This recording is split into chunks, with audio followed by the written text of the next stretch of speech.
कबीर सपने रैन के उघरी आए नैन, जीव परा बहुलूट में जागूं ले नन देन। किस साखी को कहे कि कम है? कबीर सपने रैन के उघरी आए नैन, रैन में सो रहे थे, रात में सो रहे थे और सपने देख रहे थे। इतने में उघर आए नेत्र, खुल गए नेत्र। जीव परा बहुलूट में जागू लेन न देन। सपने में जीव बहुलूट में पड़ा था, लेकिन जब नेत्र खुले तो न कुछ लेना न देना। लूट हानि और लाभ दोनों के लिए प्रयुक्त है लूट शब्द। क्या बहुत लूट में पड़े हो, यानी लूट रहे हो, आनंद ले रहे हो। लूट आनंद के लिए पहली बार मैं बचपन में सुना। एक सज्जन ने कुम्हार का आवा ब्राह्मणों के लिए लुटाया। अच्छे अच्छे सब गांव में चलते रहे, पता नहीं अब चलता है कि नहीं। ब्राह्मणों को दान, मिट्टी के बर्तन का दान। तो जानबूझ करके कैसे बर्तन उनके उपयोग के होते हैं, तो ऐसे बर्तन खूब कुम्हार से कहा गया और बनाया, आवा लगाया और आवा ठंडा हो गया। अब निकालने का समय आया तो उस दिन गांव में जितने ब्राह्मण हैं निमंत्रित कर दिए गए। तो आवा लुटाएंगे, बहुत बड़ा पुण्य करेंगे, आवा लुटाएंगे। तो जा करके एक पंडित कुछ पूजा कर देते थे और फिर लुटाने का मतलब नहीं कि सब छीनते थे, लुटाने का शब्द था। कुम्हार निकाल निकाल करके किनारे किनारे रखता था और दान करने वाला सबको देता था। आवा लुटाना। थोड़ी उम्र मेरी थी तो लुटाना अर्थ हर्ष के रूप में ये सुना। क्या लूट में पड़े हो, यानी खूब लाभ में पड़े हो और लुट गए, सब छिन गया, ये कष्ट का है। सपने में देखे नुकसान तो लुट गया, और सपने में लाभ हुआ तो लूट में पड़ गए। मिला, सब चीज़ें मिली, लेकिन नींद खुली तो न हानि रही न लाभ रहा, दोनों झूठ।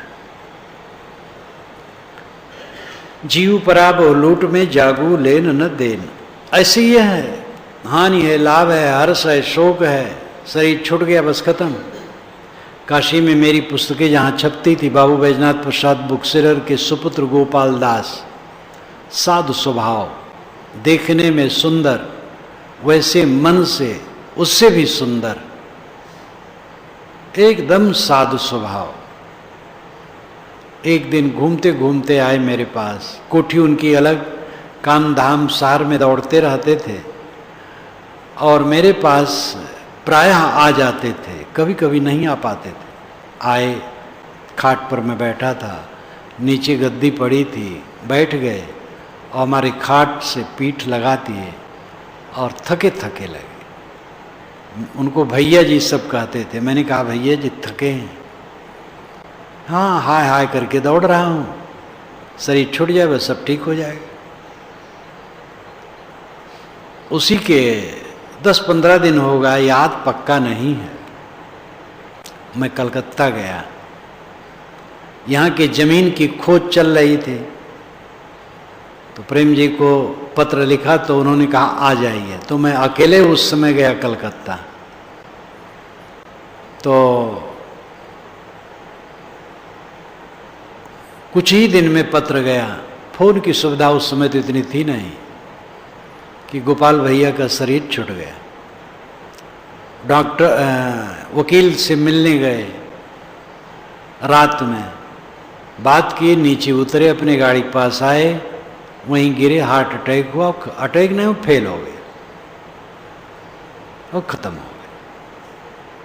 गुमान तो सबको अभी तो है ही है, लेकिन अचानक आता है। सब व्यवस्था हो गई, मुकदमा उकदमा सब समाधान हो गए, सब व्यवस्था हो गई। अब वहाँ जा कर के देखो, मैं तो सुनता हूँ भी देखा नहीं, सब कुछ बदल गया है, अब कुछ वैसा नहीं रह गया, लेकिन सब ठीक हुआ है, कुछ गलत नहीं हुआ। उनके जो बाल बच्चे सब खा पी रहे हैं। आदमी सोचता मैं व्यवस्था करता हूँ, मैं नहीं रहूँगा तो बिगड़ जाएगा, पीछे वाले अच्छी अच्छी व्यवस्था कर लेते हैं। एक गुरुजी के आश्रम के पास एक जमीन थी, जिसकी जमीन थी वो कलहप्रिय था, विवादित था, समाधान नहीं हुआ था। वे मर गए, उनके शिष्य ने बड़े सहज ढंग से ही उसका समाधान कर लिया। उस समय आ गया, समय आता है तो कुल हो जाता है। गृहस्थ का हो चाहे विरक्त का हो, ये दुनिया ऑटोमेटिक चलने वाली है। कोई अपने मन को बांध के न रखे कहीं भी। आंख खुली, सपना गायब, और ये सपना आंख खोल करके हम देख रहे हैं, तो आंख ढपी तो ये सपना गायब। कबीर यह संसार है जैसा सेमल फूल, दिन दस के व्यवहार में झूठे रंग न भूले। साहब कहते ये संसार सेमल के फूल की तरह दिखाऊ, गंध नहीं है, दिखाऊ है, शोभायमान है, लेकिन सुगंधी नहीं। सेमल हो और आग पलाश हो, सबकी दशा है। सेमल तो और प्रसिद्ध है। सोई सेमर सोई सुगा, सेवत सदा बसंत, तुलसी महिमा मोह की सुनत सराहत संत। गोस्वामी जी ने दोहावली में कहा है कि वही सेमल के पेड़, फूल और फल है, और वही सुगा है। बसंत आने पर वे मूर्ख उन फूल फलों का सेवन करते हैं, यानी इर्द गिर्द घूमते हैं कि जब पकेगा तब खाऊंगा, और जब पकते हैं चोंच मारते हैं तो रोआटा निकलता सूखी रुई। सारे संसार की यही दशा है। सूखी रुई आपको मिलना है, रस मिलने वाला नहीं। जहां लुभाते हो वहां केवल पीड़ा है और कुछ नहीं। कबीर यह संसार है जैसा सेमल फूल, दिन दस के व्यवहार में झूठे रंग न भूल। ये 10 दिन का व्यवहार, ये चमक दमक, सावधान, कहीं तुमसे गर्मी न हो, कहीं तुमसे क्रोध न हो, मोह न हो, लोभ न हो, ईर्षा द्वेष न हो, कोई अविवेक का काम न हो, सहज रहो, विनम्र हो के सेवा करो, और सबके वियोग के क्षण को निरंतर देखो। कबीर जो दिन आज है सो दिन नाही काल, चेत सके तो चेत ले, मीच परी है ख्याल। साहब कहते जो दिन आज है वो कल नहीं है। आज हम चलते हैं फिरते हैं, शरीर रहे तो ऐसा हो सकता है कि चल फिर न पावें, करवट न बदल पावें, ऐसा भी क्षण आ सकता है। कबीर जो दिन आज है सो दिन नाही काल, चेत सके तो चेत ले। अगर चेत सकते हो तो चेत जाओ, जग जाओ। मीच परी है ख्याल, मीच परी है, मीच नाम मृत, वो तुम्हारे सामने पड़ी है, बिल्कुल सामने खड़ी है। ख्याल, सावधान, मीच परी है ख्याल। मीच परी अलग, ख्याल अलग, अर्थ करो। मीच परी है, मृत सामने परी है, खड़ी है, उपस्थित है, इसलिए ख्याल, सावधान, जागरूक हो जाओ, ध्यान दो। कबीर यह तन जात है सको तो ठौर लगाओ, कै सेवा कर साधु की, कै गुरु के गुण गाओ। साहब कहते शरीर जा रहा, खत्म हो रहा, आरंभ का पता है, अंत का पता नहीं। नदी के एक छोर से नौका चलती है और कुछ हटती है, बीच में पहुंचती है, पौना हिस्सा चली जाती है, निकट दूसरे तट की तरफ चली जाती है, दोनों तट को इंसान देखता है, लेकिन जन्म और मृत्यु दोनों तटों में जन्म के तट को हम देखते, मृत्यु के तट को नहीं। हम कह सकते हैं इस शरीर के जन्म में इतने दिन हुए, लेकिन इतने दिन में खत्म होगा ये पता नहीं। ये पता है कि खत्म होगा और निरंतर खत्म होने का समय आ रहा है, लेकिन ये पता नहीं कि किस दिन खत्म होगा। इस दिन आज ही खत्म है, इसलिए आज ही खत्म है ये समझो। हरदम मौत के मुख में शरीर को देखो तो पाप नहीं होगा।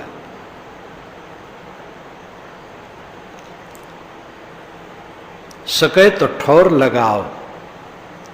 साहब कहते हैं शरीर जा रहा है, सके अगर संभव हो कर पाओ तो इसको ठौर लगा लो। ठौर लगाने मतलब संयत कर लो। हरदम मन पर संयम, वाणी पर संयम, कर्मों पर संयम। हमारे मन वाणी कर्मों के प्रभाव हमारे अंतःकरण पर निरंतर पड़ते हैं, इसलिए सतत जागरूक हो करके अपने मन वाणी कर्मों पर सावधान। गलत ख्याल न आए, गलत वाणी न निकले, गलत बर्ताव न हो, और हो जाए अगर कहीं थोड़ा मोड़ा तुरंत अहंकार छोड़ दो। ये सबसे बड़ी दवाई है। सभी गृहस्थ विरक्त स्त्री पुरुष इस साधना को सब समय प्रयोग में लावें। अपने से कुछ त्रुटि हो जाए तुरंत अहंकार छोड़ दो, दूसरे से त्रुटि हो जाए तुरंत उसको चित्त से उतार दो। मन में न लो, हो गया, हो जाता है, तुमसे हो जाता है, दूसरे से हो जाता है। ये आध्यात्मिक उन्नति के लिए महौषधि है ये साधना। और आध्यात्मिक उन्नति जहाँ है वहीं सामाजिक और पारिवारिक संगठन है।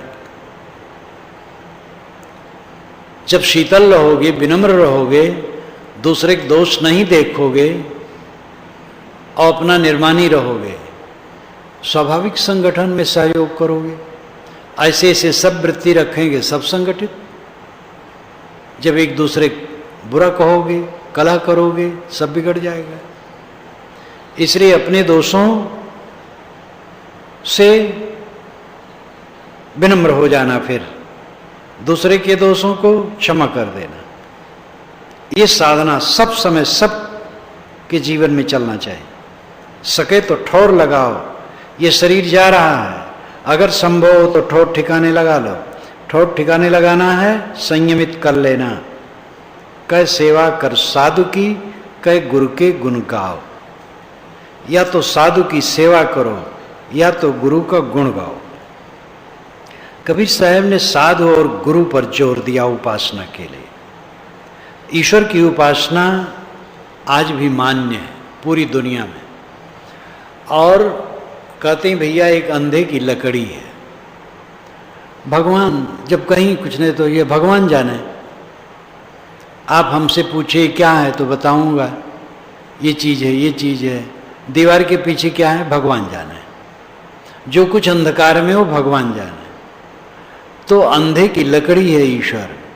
अंधा है तो लकड़ी टेक के चलता है तो सहारा रहता है। ऐसे ईश्वर भगवान कह करके लोग कुछ संतोष पाते हैं। लेकिन निर्गुणी धारा के संतों ने देखा हमें जहाँ से प्रेरणा मिलती है, बोध मिलता है, सहारा मिलता है, वो संत गुरु है। इसलिए प्रत्यक्ष उपासना होनी चाहिए, परोक्ष नहीं। इसलिए जोर पकड़ा। उपनिषद के ऋषियों में भी यही था, वे भी संत थे। संत निष्काम होता है, निर्माण होता है, और उपनिषद के ऋषियों को यही आप पाएंगे।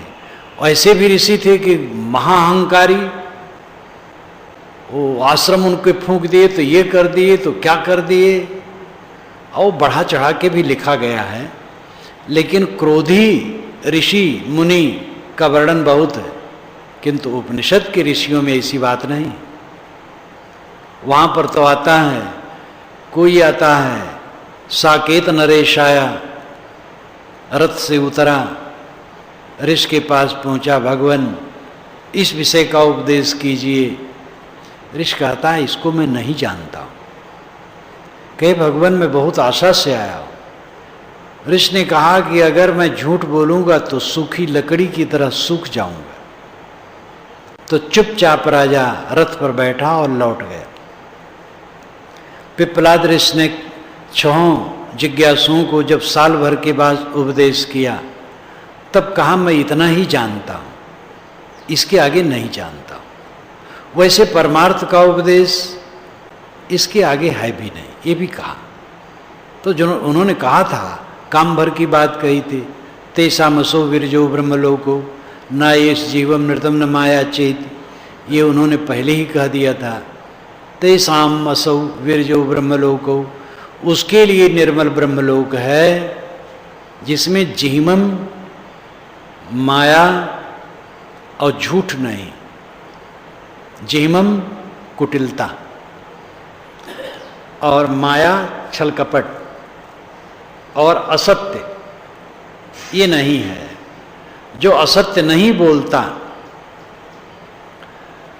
जो कुटिल नहीं है, सरल हृदय है, और जो छल कपट नहीं रखता, उसके लिए निर्मल ब्रह्मलोक है।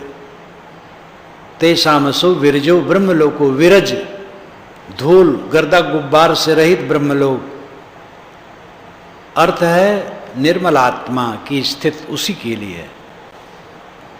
कबीर खेत किसान का मृगन खाया झारी, खेत बिचारा क्या करे धनी करे नहीं बारी। साहब कहते किसान का खेत, खेत यानी फसल, मृगन खाया झारी। मृग नाम 4 पैर के जानवर, 4 पैर के जानवर को मृग कहा जाता है। खग मृग मीन,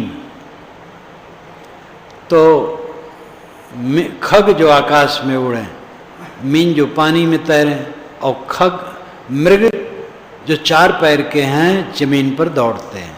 मृग 4 पैर वाले जानवर, और एक मृग है जो हिरन है, वर्ग से उसका अर्थ होता है। मृगन जानवरों ने फसल को खा लिया, मृगन खाया झारी, झार झार झारा, सारी फसल चौपट कर दी पशुओं ने। खेत बेचारा क्या करे धनी करे नहीं बारी, फसल बिचारी क्या करेगी। धनी किसान मालिक, धनी से अर्थ यहाँ मालिक। किसान बारी नहीं बनाया, बाड़ी नहीं बनाया, बाड़ नहीं बनाया, फसल के चारों तरफ बाड़ लगाना चाहिए था, कांटे बांस इत्यादि से घेर करके उसको सुरक्षित रखना चाहिए था। अर्थ है कि जीवन फसल को काम क्रोध लोभ मोह जानवर चर लिए, तो जीवन का क्या दोष है? मालिक का दोष है, ये जीव का दोष है जिसने बाड़ नहीं बनाई। सत्संग स्वाध्याय साधना द्वारा अपने को कसा नहीं। कबीर बेड़ा जर्जरा कूड़ा खेवन हारे, हरुए तरी गए बूढ़े जिन सिर भारे। साहब कहते बेड़ा तुम्हारा जर्जरा है। कई लकड़ियों को एक में बांध करके पानी में डाल देते थे और उस पर चटाई बांध देते थे, उस पर बैठ करके चलते थे, उसको कहते थे बेड़ा। फिर बेड़े का अर्थ जहाज हुआ। फिर ऐसा ऐसा जहाज, ऐसा ऐसा बेड़ा जिसमें बड़े बड़े जहाज रख करके आजकल चलते हैं, सामरिक साधन। कबीर बेड़ा जर्जरा, तेरा जहाज जर्जरा, तेरा शरीर छिद्रों से भरा हुआ है। शरीर रूपी नाव का शरीर रूपी बेड़ा तमाम छिद्रों से भरा है। अनेक दुर्गुणों दोषों काम क्रोध लोभ मोह के दुराचारों से तेरा जीवन छलनी है। कूड़ा खेवनहार, और इसको खेने वाला कूड़ा है, मूर्ख है। ये जो आदमी है मूर्ख है, जिससे पतन हो वही काम करता है, जिससे अशांति बढ़े वही काम करता है। अहंकार भरी वाणी, मीठ नहीं बोल पाता, झुक नहीं पाता, सेवा नहीं कर पाता, केवल सेवा लेना चाहता है। कटु कहता है, लेकिन किसी का कटु सह नहीं पाता, त्याग नहीं कर पाता है, दूसरे को चाहता है त्यागी रहें। ये कूड़ा मूर्ख खेने वाला, ये जीवन नौका को खेने वाला मूर्ख है। हरुए हरुए तरी गए बूढ़े जिन सिर भार, हरुए हरुए हल्के हल्के, हल्के हल्के लोग तर गए। अहंकार का बोझा जिन्होंने नहीं लादा, अस्मनवती रियते समरबद्ध मुत्तिष्ठत प्रतरता सखाया, अत्रा जहां में असन्न सेवा सिमान वै मुत्तरे माभिवाजान। ये वेद का मंत्र है। अस्मनवती रियते, अस्मन नाम पत्थर, वती वाली, पत्थर वाली नदी, अस्मनवती रियते, पत्थरों से भरी नदी बड़े जोर से बह रही है। समरबद्ध, समरबद्धम उत्तिष्ठत प्रतरता सखाया। आय मित्र, उठ खड़े हो, सावधान हो जाओ, अच्छी तरह से इसको तर जाओ।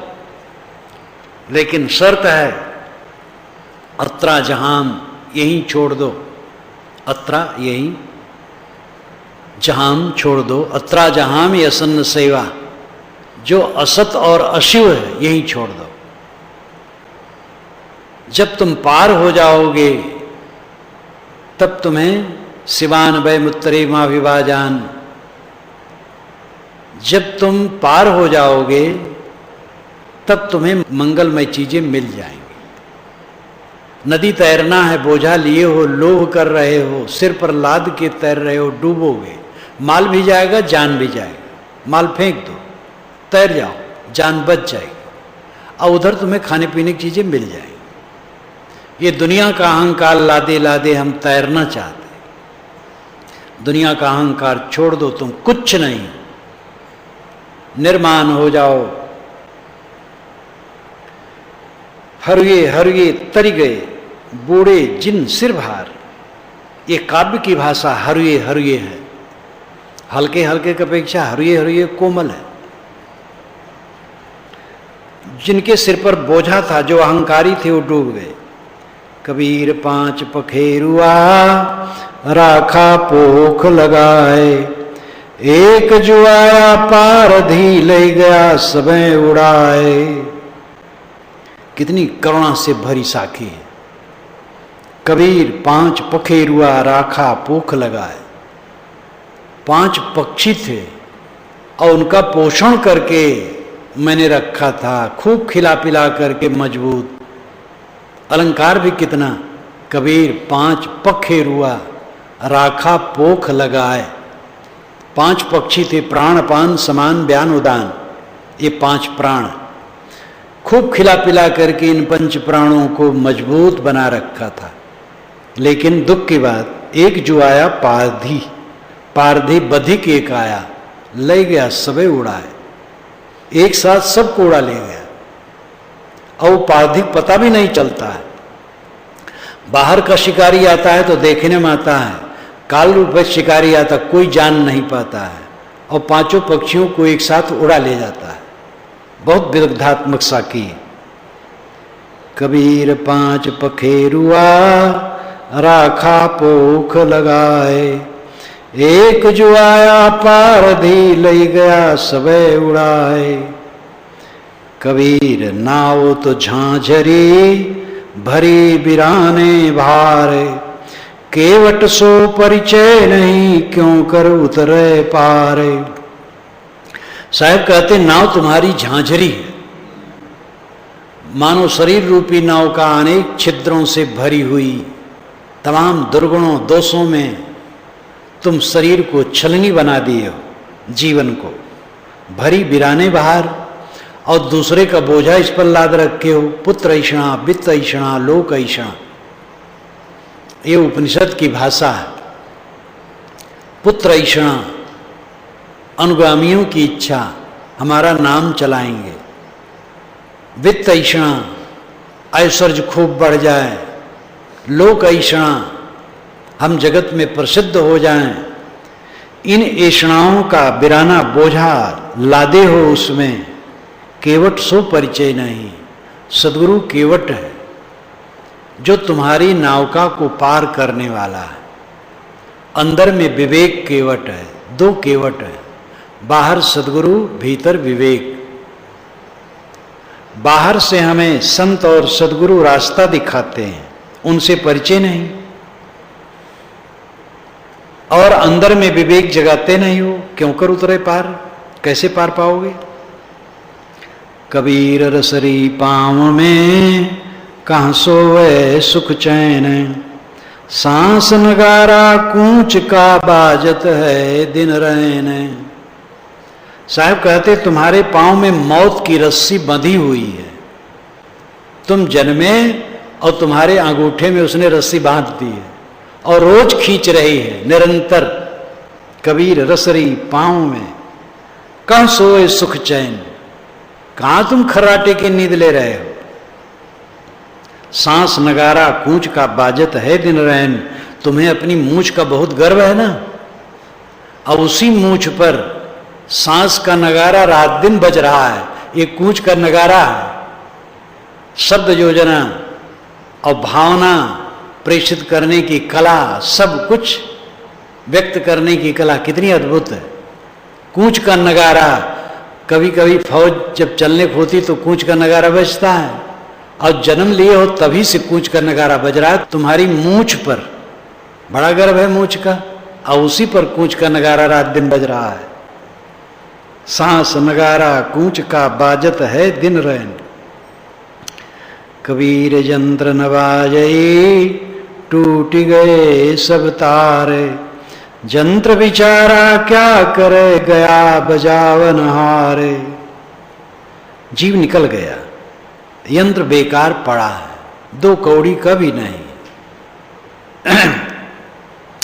एक राजा जब एक संत के सामने नमस्कार कर लिए थे तो मंत्री को अच्छा नहीं लगा था, घूम रहे थे उधर, संत जा रहे थे, तो राजा ने नमस्कार कर लिया, सिर झुका लिया।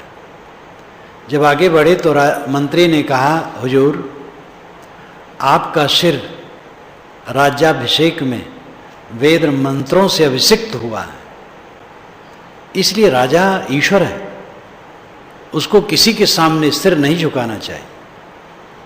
राजा मुस्कुरा दिया, भ्रमण करते करते नदी के तट पर गया। संयोग से एक मनुष्य की खोपड़ी उसमें तैरती हुई दिखाई दी। राजा ने कहा, देखो क्या है? कहे, हुजूर वो तो बहुत गंदी चीज है। क्या है? लाओ। क्या करें, मंत्री को लाना पड़ा। हुजूर कहाँ रख दूं? लिए रहो। कहे, हुजूर बहुत दुर्गंध आ रही। कहे, जब मैं मरूंगा तो मेरी खोपड़ी इससे अधिक महत्व की रहेगी। तो उसने क्षमा मांगी, संत के सामने सिर झुका दिया। तुमको बहुत बुरा लगा, जीव निकल गया, सब तार टूट गए, प्राण के तार। चंद्र बेचारा क्या करे गया बजावन हार, बजाने वाला जीव निकल गया, अब ये बाजा कैसे बजे? कबीर गाफिल क्या करे आया काल नजीक, कान पकड़ के ले चला जो अजय आई खटीक। साहब कहते हैं कि गाफिल क्या सो रहे हो, काल तेरे निकट आ गया है। जैसे खटिक, बधिक, खटिक वैसे साग सब्जी बेचने वाले को भी कहते हैं, लेकिन खटिक का दूसरा अर्थ होता है बधिक। बधिक जैसे बकरे के कान को पकड़ करके ले जाता है और काट देता है, वैसे काल तुम्हें कान पकड़ करके ले जा रहा है काटने के लिए, तुम्हें होश नहीं है। कबीर पानी हौज का देखत गया बिलाए, ऐसे ही जीव जाएगा काल जो पहुंचा आए। साहब कहते हैं हौज का पानी, टंकी का पानी मोरी से धीरे धीरे निकल रहा है और देखते देखते खत्म हो जाता है। ऐसे ही ये जीव जब चला जाएगा ये शरीर सूना हो जाएगा। मरेंगे मर जाएंगे कोई न लेगा नाम, उजड़ जाए बसाएंगे छोड़ी बसंता गांव। मरेंगे मर जाएंगे, जितने लोग वर्तमान में जीवित हैं सब मरेंगे पक्का है। दोहरा करके साहब कहते हैं कि पक्का है कि मर जाएंगे और कोई न लेगा नाम, पीछे नाम लेने वाला कोई नहीं रहेगा। पितामह के नाम कुछ लोग जानते हैं, पर पितामह के नाम तो और कम लोग जानते हैं, और पर पितामह के पिता का नाम जानने वाला दुर्लभ है। कौन नाम लेने वाला है? शहीदों के मजारों पर लगेंगे हर वर्ष मेले, वतन पे मरने वालों का यही बाकी निशा होगा। ये हम लोग गाते थे अंग्रेज गवर्नमेंट जमाने में, लेकिन आज चरितार्थ नहीं। बनाने वाले ने तो बनाया, हम लोग तो केवल गाते थे। शहीदों के मजारों पर लगेंगे हर बरस मेले, जो शहीद हो गए भारत को आज़ाद करने के लिए, उनकी कब्र पर हर बरस मेले लगेंगे। वतन पे मरने वालों का यही बाकी निशा होगा, यही उनके लिए पहचान होगी। चंद्रशेखर आज़ाद यहीं मरे, स्वयं गोली मार लिए, कितना मेला लगता है। एक औपचारिक, उस समय झाड़ झंखाड़ बुहार करके साफ होप करके एक रस्म पूरा कर लिया जाता है, कोई मेला नहीं लगता है। जवाहर का नाम लेने वाला आज कौन है? पटेल का नाम लेने वाला कौन है? गांधी का नाम ले, और गाली देने वाले बहुत हैं। ठाढ़े भीख न दे सकें तुलसी जे नर नीच, निंदे बलि हरिचंद को का क्यों करन दधीच। दरवाजे पर खड़े हुए भिक्षु को जो एक चुटकी आटा नहीं दे सकते, वह कहते करन दधीच ने क्या किया और बलि ने क्या किया। ठाढ़े भीख न दे सकें तुलसी जे नर नीच, निंदे बलि हरिचंद को का क्यों करन दधीच। बलि और करण और दधीच ने क्या दान किया, और अपना एक चुटकी दान नहीं कर सकते हैं। जिनको रात में नाली में अगर मेढक टर देकर है तो बिस्तरे पर उनके सुथना में टट्टी हो जाए, इतने वीर हैं। वे गांधी को गाली देते हैं, जवाहर पटेल की आलोचना करते हैं, जिन्होंने पूरी कुर्बानी दे दी, अपने जीवन को समर्पित कर दिया। तो ये संसार कौन आपको याद करेगा? काम कर दो, याद फात छोड़ो। उजड़ जाएं बसाएंगे छोड़ बसंता गाम, बसे हुए गांव को छोड़ करके उजड़ में जा करके बसाएंगे। जब एक घोड़ा सवार जा रहा था नौजवान, पेड़ के नीचे एक संत बैठे थे। ऐ जोगीड़ा, बस्ती का रास्ता किधर है? तो महात्मा समझ गए अहंकारी है, तो इशारा किया, तो उधर गया तो देखा उधर शमशान, और गुस्सा चढ़ा, लौटा, कहा तेरे को इतनी अकल नहीं, कैसा साधु है, शमशान और बस्ती नहीं जानता है। महात्मा ने कहा मैं जानता हूँ, जहाँ लोग बराबर मरे वो शमशान है, और जहाँ लोग एक बार बस करके कभी न उजड़े वो बस्ती है। जिसको तुम बस्ती कहते हो शमशान है, वहीं लोग मरते हैं, और जहाँ तुम शमशान कहते हो वहाँ एक बार बसा कभी उजड़ा नहीं। घोड़ा सवार विनम्र हो गया, उतर पड़ा, कहा महाराज हम ऐसा नहीं जानते थे, आप पहुँचे संत हैं। तो उजड़ जाएं बसाएंगे छोड़ी बसंता गाम, ये बसे हुए गांव को छोड़ करके गंगा के किनारे जाना है, ये याद रखें।